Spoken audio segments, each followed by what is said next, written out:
"You're just my safety net," she said while I had the ring. So I became unavailable. Now she's watching me build everything she thought she deserved with someone who actually values it. Vanessa said those exact words on a Tuesday night in my apartment, and I felt the engagement ring in my jacket pocket suddenly weigh about 1,000 pounds. We were supposed to leave for our beach vacation in 6 days, the trip where I'd planned to propose at sunset on the same beach where we'd had our first real conversation 3 years ago. I'm James, 29 years old, working as a project manager for a mid-sized construction firm where I coordinate commercial building projects and make about $95,000 a year. I'm not wealthy, but I'm stable, the kind of guy who shows up on time, follows through on commitments, and builds things that last, whether that's office buildings or relationships. I grew up in a working-class family where my dad taught me that reliability matters more than flash, that keeping your word is more important than making promises you can't keep, and that real success is measured in what you build over time rather than what you display on social media. I met Vanessa 3 years ago at a friend's birthday party, and she'd seemed perfect, beautiful, outgoing, full of energy that made every moment feel more vibrant. She worked in marketing for a lifestyle brand, made around $52,000, and had this way of making ordinary experiences feel special just by being enthusiastic about them. We'd started dating within 2 weeks of meeting, and for the first year, everything felt effortless and right. She'd tell me I was different from her previous boyfriends, more mature and dependable, and I'd taken that as a compliment rather than the warning sign it actually was. Over 3 years together, I'd naturally taken on more of our shared expenses, dinners out, weekend trips, her car insurance when she'd had a tight month, groceries when she was between paychecks. It had felt like partnership, like what you do when you're building a future with someone, and I'd never kept score because I'd believed we were on the same team working toward the same goals. 5 months ago, I'd started saving for an engagement ring, setting aside $800 per month from my salary and cutting back on everything else to afford something worthy of the moment I'd been imagining. I'd researched diamonds and settings, consulted with a jeweler my sister recommended, and finally purchased a beautiful solitaire ring that had cost me $4,200, not extravagant by some standards, but representing genuine sacrifice and careful planning on my part. The beach vacation was supposed to be perfect: 4 days at a cottage I'd rented, long walks on the sand, and a sunset proposal that would mark the beginning of our next chapter together. That Tuesday night, we were sitting on my couch after I'd made dinner, talking about our future in the abstract way couples do when they're getting serious but haven't made it official yet. "I've been thinking about what I want my life to look like in 5 years, Vanessa said, curling her legs under her and sipping the wine I'd poured. "Career-wise, relationship-wise, all of it. I feel like I'm finally getting clarity about what matters." I'd felt a surge of hope, thinking maybe she was heading toward the same conversation I'd been planning to initiate on the beach. "What kind of clarity?" She'd smiled, that confident smile I'd always found attractive. "Well, I've realized that what I need in a partner isn't necessarily what I thought I wanted when I was younger. Derek, my ex, he was exciting and spontaneous, always doing something dramatic or unexpected. But he was also unreliable and emotionally exhausting. I was constantly anxious about whether he'd show up or follow through or actually mean the things he said." Derek was her ex-boyfriend from 5 years ago, someone she'd dated for 2 years and occasionally mentioned in stories about her past. I'd gathered he was the opposite of me in most ways. Impulsive where I was planned, dramatic where I was steady, exciting where I was apparently boring. "And now?" I'd asked, genuinely curious about where this was heading. "Now I understand that what I actually need is security," Vanessa had said, and the way she'd emphasized that word had made something uncomfortable stir in my chest. "I need someone stable and reliable, someone who shows up consistently and doesn't create drama or chaos. You're marriage material, James. You're the kind of guy who makes a good husband and father, who builds a comfortable life. You're my safety net." Safety net. The phrase had landed wrong, carried implications that contradicted everything I'd believed about our relationship. "What do you mean by safety net?" I'd asked carefully, keeping my voice neutral despite the warning bells starting to ring in my head. "I mean you're the person I can count on," she'd said, apparently not hearing the problem in her own words. Derek made me feel alive, made every day feel like an adventure, but I could never count on him for anything real. You make me feel secure. I know you'll always be there, always be stable, always provide the foundation I need. That's more important than excitement or passion or any of that immature stuff I used to think mattered. She'd said this like it was a compliment, like being categorized as the reliable but unexciting option should make me feel valued, and I'd realized with sudden clarity that Vanessa had been settling for me this entire time, had been choosing security over desire, had been building a relationship based on what I could provide rather than who I actually was. So you see me as the safe choice, I'd said, still keeping my tone conversational, still not showing the cold realization spreading through my chest. The boring but dependable option compared to someone who actually excited you. That's not what I'm saying, Vanessa had protested, but her tone suggested she didn't understand why I was taking it negatively. I'm saying I've matured enough to value the right things. Excitement fades, James. Security lasts. You should feel good about being the kind of man women choose when they're ready to be serious. Women choose when they're ready to be serious.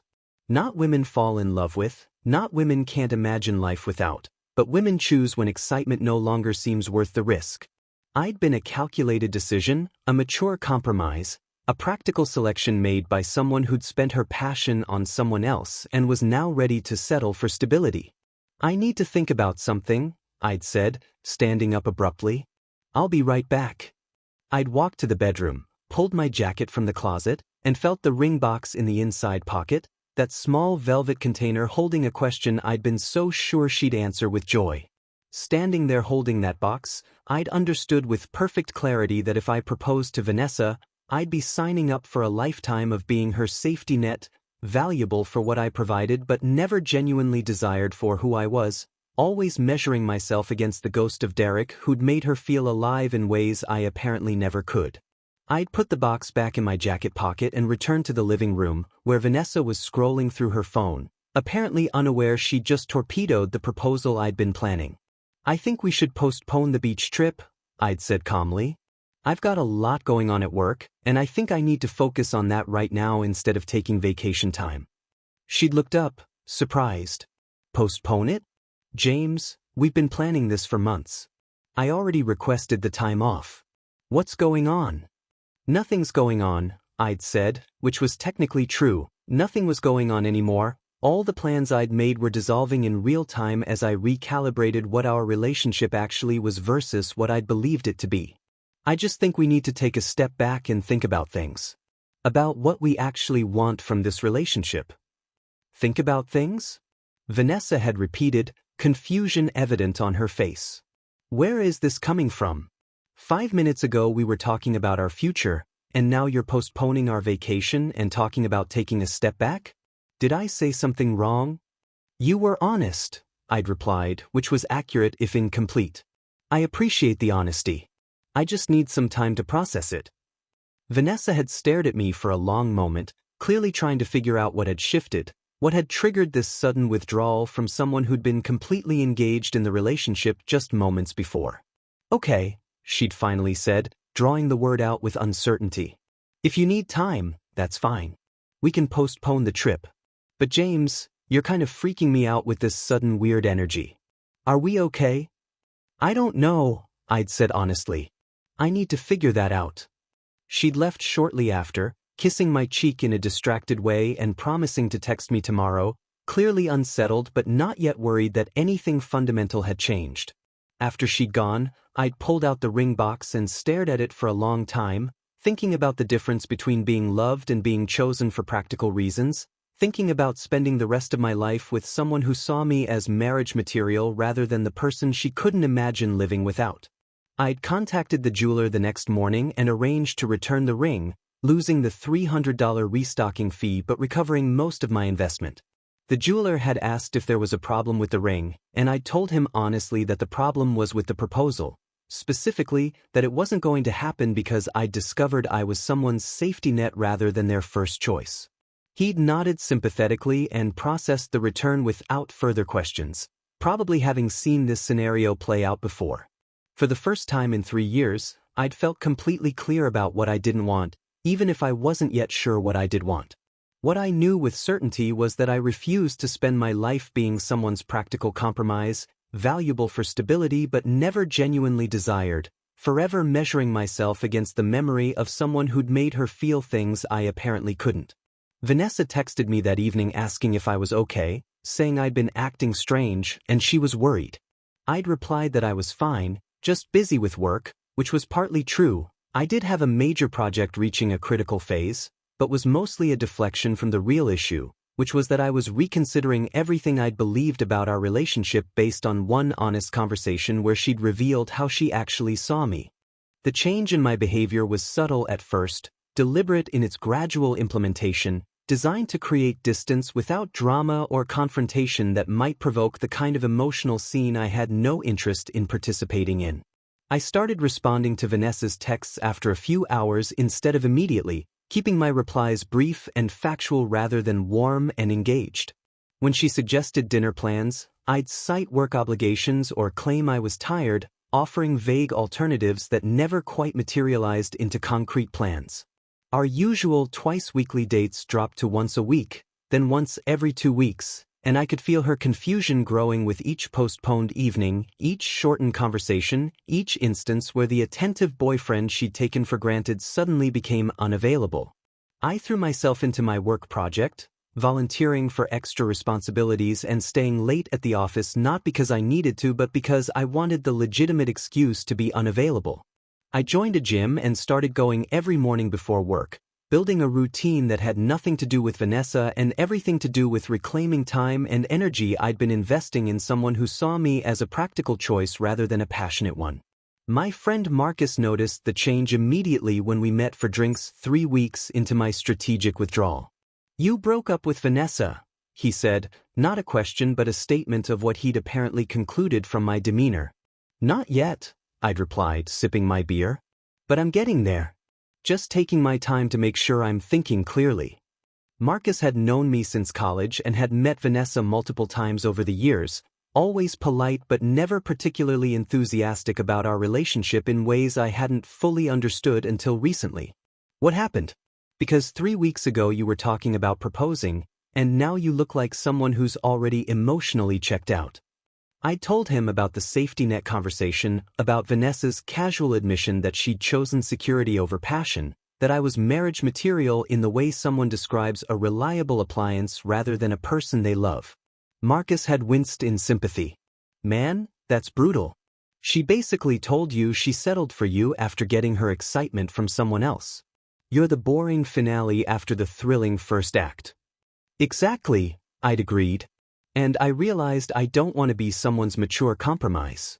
I don't want to spend my life wondering if she wishes I was more like Derek, more spontaneous or exciting or whatever he had that I apparently don't. I want to be with someone who actually wants me, not someone who chose me because I represent stability. So why not just end it now instead of this slow fade?" Marcus had asked. Because I wanted to see if she'd notice, if she'd care that I was pulling away, if the loss of attention would make her realize what she actually felt about me, I'd admitted. And I wanted to give myself time to be sure I was making the right decision rather than just reacting emotionally to one conversation. What I discovered over those weeks was that Vanessa didn't notice the withdrawal at first, too absorbed in her own life and routines to register that I'd become less available and less engaged. But around week 4, something shifted. She started texting more frequently, asking if everything was okay, suggesting activities we used to do together. When I remained politely distant, she'd started showing up at my apartment unannounced, bringing takeout food and acting more affectionate than she'd been in months. "I feel like we haven't really connected lately," she'd said during one of these surprise visits, curling against me on the couch in a way that felt performative rather than natural. "Is work really that demanding, or is something else going on?" "Work is demanding," I'd said, which was true enough to avoid outright lying. "I'm up for a promotion and I need to prove I can handle the increased responsibility." This was actually accurate. My boss had mentioned expanding my role if the current project succeeded, but it was also convenient cover for emotional unavailability that had nothing to do with professional obligations. Vanessa had seemed to accept this explanation, but her behavior changed noticeably. Suddenly, she wanted to do all the couple activities she'd previously been too busy for, weekend trips she'd always put off, nice dinners she'd claimed were too expensive, even meeting my parents, which she'd avoided for the past year. The desperation was subtle but unmistakable, her instincts apparently sensing that something fundamental had shifted even if she couldn't articulate what or why. "You're really important to me, James," she'd said one evening after I'd made an excuse to cut our dinner short. "I know I don't always show it, but I do value what we have. I don't want you to think I take you for granted." The irony of that statement, coming from someone who'd explicitly told me she valued me for security rather than passion, was almost too perfect. "I appreciate that," I'd replied neutrally, kissing her forehead in the same affectionate but distant way I'd been maintaining, giving her just enough connection to prevent panic while withholding the emotional engagement she was clearly starting to miss. Marcus had found the whole situation darkly amusing when I'd updated him 6 weeks into the withdrawal. "She's finally realizing the ATM stopped dispensing," he'd observed with characteristic bluntness. "All that attention and stability you provided for free, she thought it would always be available. Now that it's not, she's scrambling to secure the resource before it disappears completely. That's not love, man. That's loss aversion." He was right, and watching Vanessa's increasing efforts to reclaim my attention had only confirmed what the safety net conversation had revealed. She valued what I provided more than who I actually was, and her sudden desire for connection was motivated by fear of losing security rather than genuine affection for me as a person. After 2 months of strategic distance, I'd finally decided it was time to end things cleanly rather than letting the slow fade continue indefinitely. I'd invited Vanessa to my apartment on a Saturday afternoon, made coffee, and sat across from her with the same calm composure I'd maintained throughout this entire process. "Vanessa, I think we need to talk about where this relationship is going," I'd started. "Or more accurately, where it's not going." Her face had gone pale immediately, apparently recognizing that this was the conversation she'd been dreading. "James, if this is about me being busy lately or not making enough time for us, I can change that. I know I've been distracted with work, but I want to prioritize our relationship more. I want to make this work." "This isn't about being busy," I'd said gently. "This is about what you said 2 months ago, about me being your safety net. About you choosing security over excitement, choosing marriage material over passion. I've spent these past 2 months thinking about what that means, and I've realized I don't want to be someone's practical compromise. I want to be with someone who actually desires me, not someone who chose me because I represent stability after getting their thrills elsewhere." Vanessa had stared at me, shock evident on her face. "That conversation? That's what this has been about?" "James, I was trying to pay you a compliment, trying to tell you that I value the qualities that make you a good partner. You're taking it completely out of context." "Am I?" I'd asked quietly. "Because the way I heard it, you spent your passion on Derek and settled for security with me. You chose marriage material after excitement lost its appeal. That's not a compliment, Vanessa. That's a diagnosis of a relationship built on compromise rather than genuine connection." "You're twisting my words," she'd protested, voice rising slightly. "I was trying to say that I've matured, that I understand what really matters now. Why are you punishing me for being honest about valuing stability?" "I'm not punishing you," I'd corrected. "I'm making a choice, the same way you made a choice when you picked security over passion. I'm choosing not to spend my life with someone who sees me as the safe option rather than the right option. You deserve to be with someone who makes you feel the way Derek did. And I deserve to be with someone who values me for who I am, not for what I provide." The conversation had devolved from there, with Vanessa cycling through denial, anger, bargaining, and finally tearful pleas that I was making a huge mistake, that she did love me, that I was being unreasonable and oversensitive about one poorly phrased comment. But I'd remained firm, explaining calmly that my decision was final, that I'd given this considerable thought, and that continuing the relationship would be unfair to both of us when the foundation was so fundamentally flawed. "You're really doing this," she'd finally said, mascara streaking her face. "You're ending 3 years over one misunderstanding." "I'm ending 3 years over a fundamental incompatibility," I'd replied. "You want security. I want to be genuinely desired. Those aren't the same thing, and pretending they are won't make either of us happy long term. She'd left my apartment that afternoon, alternating between anger and tears, and I'd sat in the quiet aftermath feeling nothing but relief that I'd finally acted on the clarity I'd gained 2 months earlier when she'd casually revealed how she actually perceived our relationship. Vanessa's first move after our breakup was painfully predictable, and I learned about it through social media posts she clearly wanted me to see, subtle hints and references designed to make me jealous or regretful about ending things. She started posting cryptic quotes about second chances and true love, sharing throwback photos from years ago that seemed calculated to evoke nostalgia, and most tellingly, she began liking and commenting on Derek's posts with a frequency that suggested she was trying to rekindle something she'd apparently never fully let go of. I'd unfollowed her accounts to avoid the temptation of monitoring her movements, but Marcus kept me updated with periodic reports that were equal parts amusing and vindictive. "She's definitely trying to get Derek back," Marcus had told me 3 weeks after our breakup.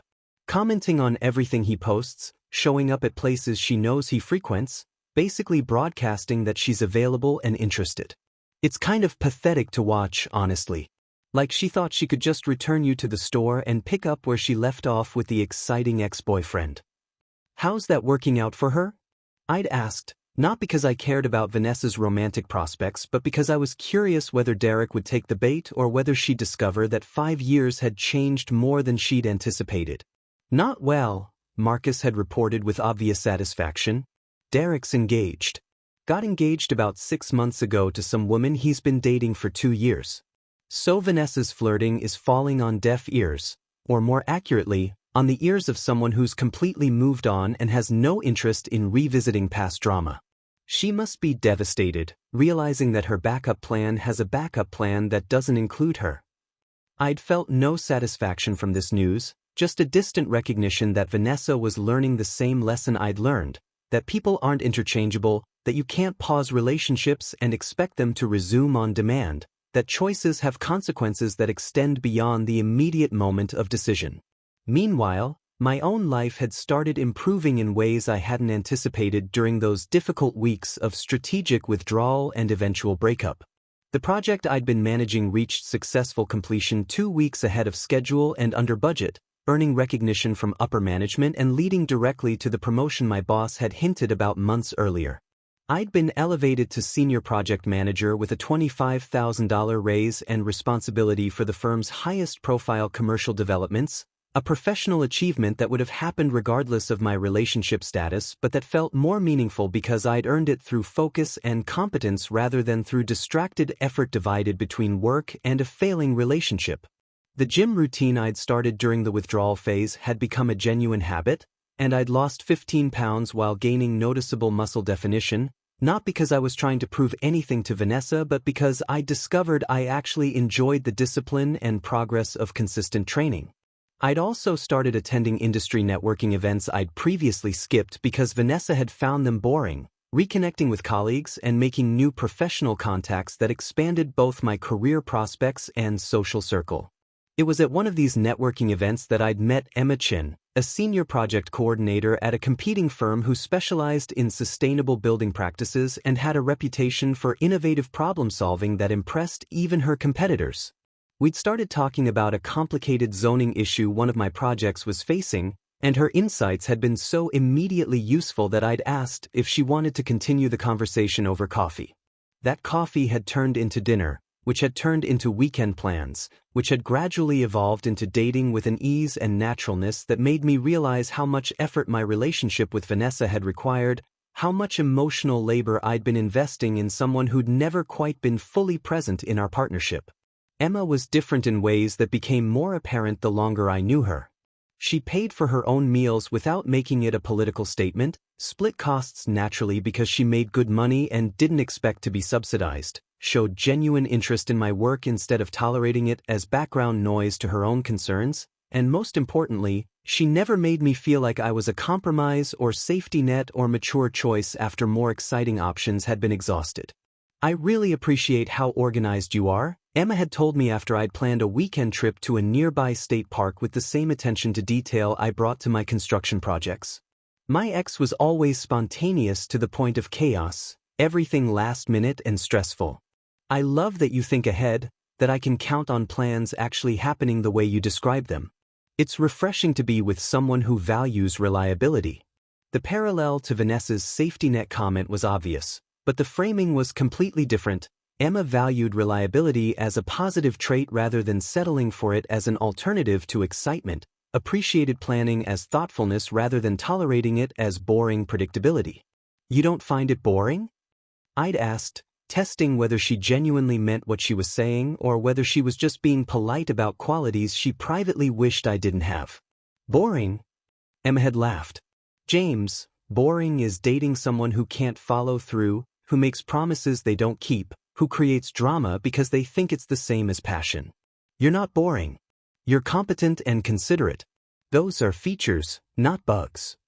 That conversation had crystallized something I'd been slowly realizing, that the qualities Vanessa had categorized as marriage material but unexciting were actually valuable traits that the right person would appreciate rather than tolerate, that being reliable and stable wasn't a consolation prize but rather a foundation for genuine partnership.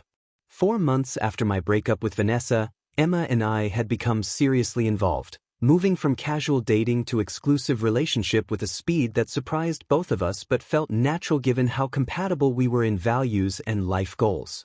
I'd started seeing posts from mutual friends showing Vanessa at various social events looking progressively more strained, her smile in photos not quite reaching her eyes, her captions about living her best life reading as defensive rather than confident. Marcus had continued providing periodic intelligence updates despite my insistence that I didn't need them. She's dating a bunch of different guys, he'd reported over drinks one evening. Nobody serious, mostly first or second dates that don't go anywhere. I heard through Jessica that Vanessa's struggling financially too. Apparently, you'd been covering more of her expenses than anyone realized, and now that she's paying her own way, she's discovering her lifestyle was being subsidized by your income. She had to move to a cheaper apartment and get a roommate. I'd known I'd been paying for more than my fair share of our expenses, but I hadn't fully calculated how much of Vanessa's comfortable lifestyle had been funded by my salary while she'd spent her own money on clothes, entertainment, and maintaining the image she'd curated on social media. The realization that she was now experiencing financial consequences alongside the romantic ones should have felt satisfying, but mostly it just felt sad. Evidence that our entire relationship had been built on foundations even more unequal than I'd understood during those 3 years. She asks about you sometimes, Marcus had added. Wants to know if you're seeing anyone, if you're doing okay, if you ever mention her. I tell her you're doing great and that you've moved on completely, which is obviously true given that you're with Emma now. I think it's killing her to realize you're not sitting around mourning the relationship or regretting the breakup. 6 months after our split, Vanessa started texting me directly, messages that started casual and progressively became more desperate as I either ignored them or responded with polite but distant brevity. Hey, just wanted to see how you're doing. Hope work is going well. I was thinking about that restaurant we used to go to and it made me miss you. I think I made a huge mistake with us. Can we talk? James, please. I need to explain some things. I don't think you understood what I was trying to say that night. I'd blocked her number after that last message, not out of anger but out of simple recognition that engaging with her attempts to reconnect would be unfair to both her and Emma, that whatever Vanessa wanted to explain or reconsider was irrelevant to the life I was actively building with someone who valued me for who I was rather than what I provided. The encounter I'd been casually dreading happened 6 months after I'd blocked Vanessa's number, at Marcus's birthday party held at a downtown bar that attracted our entire social circle. Emma and I arrived together, and I'd felt her hand squeeze mine slightly when we walked in, a gesture of support that suggested Marcus had warned her that Vanessa might be there. I spotted Vanessa almost immediately, standing near the bar with a drink she wasn't really drinking, looking smaller and more diminished than I remembered, her usual confident energy replaced by something that looked like exhaustion. She was alone, scrolling through her phone with the desperate frequency of someone hoping for rescue from an uncomfortable situation, wearing jeans and a plain sweater that contrasted sharply with the designer outfits she'd favored when we were together. She saw me within minutes, her eyes widening as she took in Emma standing beside me, particularly focusing on Emma's left hand where a simple but elegant engagement ring caught the light. I'd proposed to Emma 3 weeks earlier after 8 months of dating, and she'd said yes immediately, no hesitation or surprise, just genuine joy that we were making official what had felt inevitable since our 3rd date. Vanessa's face had gone through several expressions in rapid succession: shock, hurt, something that might have been anger, and finally a kind of desperate determination as she made her way across the crowded bar toward us. "James," she said, her voice uncertain. "Hi. I didn't know you'd be here." "It's Marcus's birthday," I'd replied neutrally. "Of course I'm here. Vanessa, this is Emma. Emma, this is Vanessa." "Nice to meet you," Emma said warmly, extending her hand with genuine friendliness that suggested she felt no threat from my ex-girlfriend, no need to mark territory or compete for attention. Vanessa shook Emma's hand mechanically, her attention fixed on the engagement ring. "You're engaged," she said, stating the obvious. "That was fast. We broke up less than a year ago." 9 months, I'd corrected gently. "And when you know, you know. Emma and I are very compatible." "Compatible," Vanessa repeated, and I heard something bitter in her tone. "That's a practical word for an engagement. Is that what this is? Another safe choice, another reliable option." Emma had stiffened slightly beside me, apparently recognizing an insult even if she didn't understand the full context. I'd squeezed her hand reassuringly before responding. "Emma is someone who values the same things I do. She appreciates reliability and planning because she's mature enough to understand those qualities build lasting partnerships. She's not settling for security after excitement lost its appeal. She's choosing partnership because she genuinely wants it." The direct callback to Vanessa's safety net comment had landed exactly as I'd intended, and I watched her face crumple slightly as she realized I was still carrying that conversation, that it had been significant enough to end our relationship and inform my future choices. "Can we talk privately?" Vanessa asked, ignoring Emma entirely now. "Just for a few minutes. Please, James. I need to explain something." I'd looked at Emma, who'd nodded slightly, secure enough in our relationship to let me have this conversation without feeling threatened by it. "I'll be at the bar with Marcus," she'd said, kissing my cheek before walking away with a confidence that made Vanessa's desperation even more apparent by contrast. Vanessa had led me to a quieter corner of the bar, clutching her drink like a lifeline. "I made a terrible mistake," she'd started without preamble. "Everything I said that night about you being marriage material and my safety net, I was trying to compliment you, James. I was trying to say I'd grown up enough to appreciate what really matters. But you took it the worst possible way and ended 3 years over a misunderstanding." "It wasn't a misunderstanding," I'd said quietly. "You were honest about how you saw me, about why you chose to be with me instead of someone like Derek. You valued security over passion. That's not wrong, Vanessa, but it's also not what I want from a relationship. I want to be with someone who desires me, not someone who selected me for practical reasons." "But I did desire you," she'd protested, tears starting to form. "I loved you, James. I still love you. I just expressed it badly that night, and you never gave me a chance to clarify or make it right. You just withdrew and then ended things, and now you've moved on so fast with someone you barely know." "I've known Emma for 9 months, I'd corrected. "The same amount of time since you and I broke up. And in those 9 months, she's never once made me feel like a compromise or consolation prize. She values planning and reliability as positive traits, not things she tolerates because the exciting alternatives didn't work out. That's the difference, Vanessa. Emma chose me because of who I am, not despite it." Vanessa had wiped her eyes, mascara smudging exactly like it had the day I'd ended our relationship. "You moved on so fast. Did what we had mean anything to you? Or was I just replaceable the moment I said something that hurt your ego?"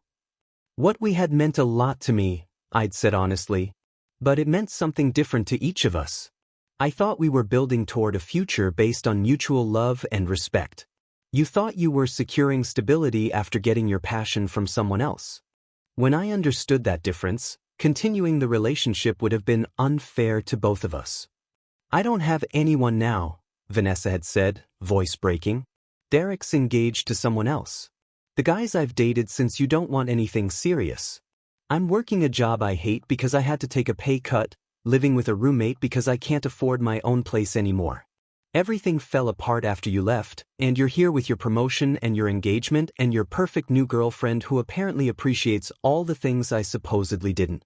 It's like you're punishing me for being honest. I'm not punishing you, I'd said, the same thing I told her 9 months ago. I'm living my life with someone who genuinely wants to be in it. Your struggles aren't my responsibility anymore, Vanessa. They're consequences of your own choices. Choosing to try rekindling things with Derek instead of working on yourself, spending money you didn't have to maintain an image rather than building real stability, treating relationships like interchangeable options rather than unique partnerships. I'm sorry you're having a hard time, but that's not something I caused or can fix. Did you ever really love me? She'd asked, and I'd heard genuine confusion in her voice, like she couldn't reconcile the attentive boyfriend she'd taken for granted with the man standing before her now, completely unmoved by her tears or struggles. I loved who I thought you were, I'd replied. Someone building a future with me, not someone marking time until something better came along. When I realized the difference, that love couldn't survive the truth. You loved what I provided, the security, the stability, the comfortable lifestyle my income funded. Those aren't the same thing, and pretending they are doesn't make either of us happy. I'd returned to Emma after that, leaving Vanessa standing alone in that corner, and we'd spent the rest of the party celebrating Marcus's birthday surrounded by friends who congratulated us on our engagement. I'd caught Vanessa watching us several times throughout the evening, her expressions cycling between regret and resentment, and I'd felt nothing but relief that I'd walked away when I did, that I'd recognized the safety net comment for the revelation it was rather than accepting it as a compliment. Driving home that night with Emma beside me, her hand resting on mine, her ring catching streetlight as we moved through the city, I'd thought about how different my life might have been if I'd proposed on that beach vacation, if I'd ignored the warning signs and married someone who saw me as marriage material rather than genuinely desirable. You okay? Emma had asked, apparently sensing my reflective mood. More than okay, I'd replied honestly. Just grateful I didn't settle for being someone's safety net. Grateful I waited for someone who actually values what I bring to a relationship. I do value it, Emma had said softly. Every organized, thoughtful, reliable part of you. You're not my safety net, James. You're my first choice. And that, I'd realized, was the difference that mattered, not between excitement and stability, not between passion and security, but between being chosen because of who you are versus being selected for what you provide. Vanessa had taught me that distinction, probably without meaning to, and Emma was proving every day that the right person doesn't see those qualities as opposites requiring compromise. The best revenge, I'd learned, wasn't making someone regret losing you. It was building a genuinely happy life with someone who never makes you question whether you're enough, while the person who took you for granted watches from the outside and finally understands what they actually lost. Emma and I got married 8 months after that encounter with Vanessa at Marcus's party, a small ceremony with close friends and family at a vineyard outside the city. The day was perfect in all the ways that mattered. Genuine, warm, filled with people who actually cared about our happiness rather than performing for social media. My vows focused on partnership and choosing each other daily, and when Emma said hers, she made a point of saying she valued my reliability and thoughtfulness, that those qualities made her feel cherished rather than settled for. I saw several guests wipe their eyes, understanding the significance of those specific words even if they didn't know the full backstory. Marcus served as my best man and gave a toast that carefully avoided mentioning Vanessa by name but made several pointed references to knowing your worth and waiting for someone who appreciates what you bring to the table instead of tolerating it. Emma had laughed and squeezed my hand under the table, fully aware of the subtext. I heard through mutual friends that Vanessa had seen the wedding photos online and had apparently spent the evening crying to anyone who would listen about how I'd moved on so completely, how unfair it was that I'd found happiness so quickly while she was still struggling. The reports suggested she'd finally accepted that Derek was permanently unavailable and had started therapy to work through what one friend diplomatically called her pattern of taking good things for granted until they're gone. I felt no satisfaction from her struggles, Just a distant hope that she'd eventually figure out what she actually wanted instead of categorizing people as exciting or stable, passion or security, as if those qualities couldn't coexist in the same person. 6 months into our marriage, Emma got offered a position leading a major sustainable development project, and I'd encouraged her to take it even though it meant relocating 3 hours away for a year. We'd made it work through weekend visits and video calls, both of us secure enough in our relationship that temporary distance felt manageable rather than threatening. That kind of trust, I'd realized, was only possible when both people were genuinely committed rather than staying together for convenience or security. When the project ended and Emma returned, she told me that several colleagues had assumed we'd divorced during the separation, that most relationships couldn't survive that kind of distance. I told them, "You're not most guys," Emma had said. "You're someone who keeps his commitments, who does what he says he'll do. That's not boring. That's rare." A year after our wedding, I ran into Vanessa one final time at a coffee shop downtown. She looked better than she had at Marcus's party, more put together, more like her old self but with something harder in her expression. She'd approached my table cautiously. "James, can I talk to you for just a minute?" I gestured to the empty chair across from me. "Vanessa, how are you?" "Better," she'd said, and it sounded mostly honest. "I've been working on myself, trying to understand why I sabotage good things. My therapist says I have avoidant attachment issues, that I push away stability because part of me doesn't believe I deserve it. I wanted to apologize for how I treated you, for making you feel like you weren't enough when the problem was always me not appreciating what I had." "I appreciate that," I'd said, meaning it. "I hope you find what you're looking for." "I heard you got married," she'd continued. "To Emma. I'm happy for you, genuinely. You deserve someone who values you properly." "Thank you. I hope you find that too, someone who values you for who you are, not for what excitement or security you represent." She'd left after a few more minutes of polite conversation, and I'd watched her go with no lingering feelings except mild relief that we'd both moved forward, even if our paths had diverged so completely. That evening, I'd told Emma about the encounter while we cooked dinner together in our kitchen, working in the synchronized rhythm that came from genuine partnership. "Do you ever regret how it ended with her?" Emma had asked. "Not the breakup itself, but the way it happened? Whether you could have handled it differently?" "No," I'd said honestly. "She showed me who she really was, and I believed her. Walking away was the best decision I ever made, because it led me to you. Sometimes the greatest gift someone can give you is honesty about how they see you, even when that honesty reveals you're not compatible." Vanessa did that, probably without meaning to. Emma had smiled and kissed me, and I'd thought about how far I'd come from that Tuesday night when Vanessa had casually called me her safety net while I'd had an engagement ring in my pocket. That moment could have destroyed me, could have made me question my worth or compromise myself trying to be someone I wasn't. Instead, it had clarified exactly what I wanted, to be someone's first choice, not their practical compromise. And now, cooking dinner with Emma in our home, planning our future together with someone who valued every quality Vanessa had taken for granted, I understood that the best revenge truly was happiness, built authentically with someone who chose you for all the right reasons. 3 years after that coffee shop encounter, I was at the park with our daughter Lily, who just turned 2 and was obsessed with the swings. Emma was at a sustainable architecture conference across town, and I'd taken the afternoon off to give her space to network without worrying about childcare. Lily shrieked with joy as I pushed her higher, her laughter the kind of pure happiness that made everything else fade into background noise. That's when I saw Vanessa walking toward the playground with a man I didn't recognize, both of them holding coffee cups and talking animatedly. She looked genuinely different now, more grounded, less polished but somehow more real. She spotted me and hesitated, clearly debating whether to approach or pretend she hadn't seen me. I waved casually, not wanting to make it awkward. She came over, the man following slightly behind. "James, this is unexpected." She glanced at Lily. "Is this your daughter?" "This is Lily," I said, catching my daughter as she jumped from the swing. "She's 2 and completely fearless." "Lily, can you say hi?"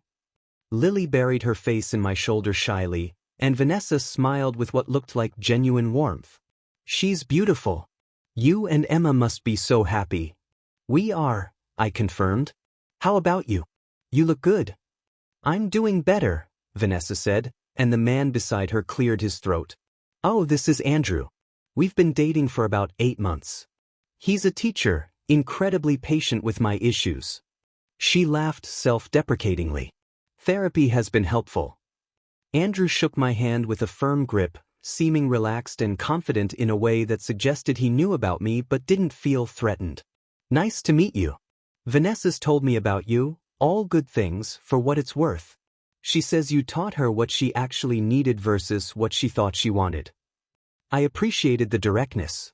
I hope she's teaching you the same lessons in reverse. She is, Andrew said, smiling at Vanessa with obvious affection.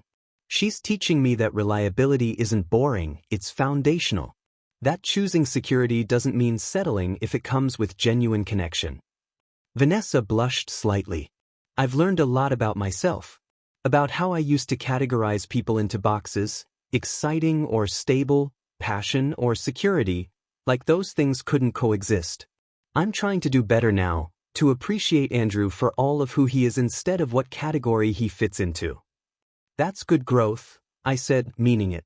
Everyone deserves to be appreciated fully, not just for the convenient parts. We talked for a few more minutes about surface things, jobs, the neighborhood, how parenthood was treating me, before they continued their walk and I returned to pushing Lily on the swings. Watching them leave together, I felt nothing but distant goodwill, recognition that we'd both found what we needed even if it had taken painful lessons to get there. That evening, Emma came home energized from her conference and immediately scooped Lily into her arms. How was your day with Daddy? She asked our daughter, who launched into an incomprehensible toddler story about swings and ducks. We ran into Vanessa at the park, I mentioned while heating up dinner. She's seeing someone, seems to be doing well. Actually acknowledged she's working on her issues. Emma looked at me with that clear-eyed assessment I loved about her. How did that feel? Honestly? Like seeing an old coworker you used to work with. Polite recognition, mild interest in how they're doing, but no emotional investment. We're just people who used to know each other and don't anymore. That's healthy, I think. Very healthy, Emma agreed, kissing my cheek. You know what I love about you? You don't hold grudges. You moved forward without needing Vanessa to fail for you to succeed. That's real maturity. Later that night, after Lily was asleep and Emma and I were relaxing on the couch, I thought about how far I'd come from that Tuesday night when Vanessa had called me her safety net. That moment had felt devastating at the time, like a rejection of everything I was. Now, years later, I understood it had been a gift, painful honesty that forced me to choose myself, to refuse to be someone's compromise, to wait for someone who valued every part of me. Emma dozed against my shoulder, trusting and comfortable, and I realized this was what I'd been waiting for all along, not grand passion or dramatic romance, but genuine partnership with someone who chose me every day for exactly who I was. Vanessa had taught me what I didn't want. Emma showed me every day what I deserved. That was the real happy ending.